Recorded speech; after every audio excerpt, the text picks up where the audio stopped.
কিছুটা সময়। কলমে সুমিতা সিনহা।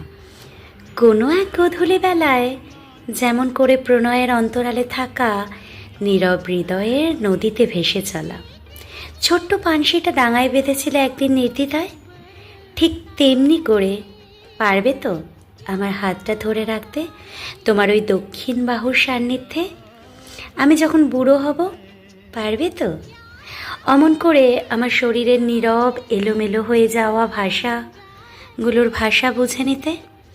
নীরবতার মানে বুঝতে গেলে যে শুধুই শব্দের প্রয়োজন, সে শব্দের আওয়াজ শুধু তুমিই শুনতে পাবে।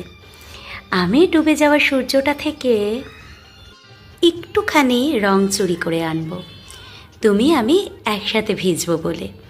দুজনে পাশাপাশি চলবো সমান্তরাল পথে, শুধু যেখানে মিল নেই আছে পথের শেষ প্রান্ত।